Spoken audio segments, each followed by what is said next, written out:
সকাল হলেই আমাদের মাথায় একটাই চিন্তা থাকে যে ব্রেকফাস্টে কি বানানো যায়। তো সেরকমই একটা ব্রেকফাস্টের রেসিপি নিয়ে আমি আপনাদের সামনে এলাম। তো রেসিপিটার নাম হলো সুজির চিলা। আর আপনাদের সকলকে আমার বাঙাল ভার্সেস ঘটির রান্নাঘর চ্যানেলে স্বাগতম।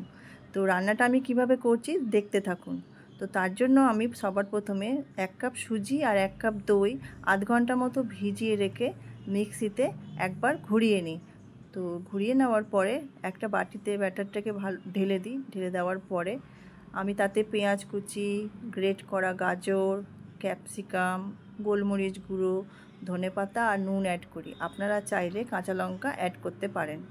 তো অ্যাড করে নেওয়ার পরে আমি সমস্ত জিনিসগুলোকে মিশিয়ে নিই। তো মিশিয়ে নেওয়ার পরে আমি ইনো অ্যাড করি আর তাতে একটু জল দিয়ে ভালো করে মিশিয়ে নিই। ইনো অ্যাড করে রাখার পর ব্যাটারটা বেশিক্ষণ রাখা যাবে না, তাই সাথে সাথেই প্যানের মধ্যে অল্প সামান্য তেল অ্যাড করে আমি 2 চামচের মতো ব্যাটার অ্যাড করে সেটাকে ভালো করে ছড়িয়ে দিই। ইনোটা আপনারা চাইলে স্কিপ করতে পারেন, আমি অ্যাড করেছি। আপনারা ওখানে একটু খাবার সোডাও অ্যাড করতে পারেন বা এগুলো ছাড়াও আপনি বানাতে পারেন। তো যখন 2 মিনিটের বা 3 মিনিট মতো হয়ে যাবে, এক পিঠটা লাল হয়ে যাবে, তখন সেটাকে আমি আস্তে করে উল্টে দিলাম।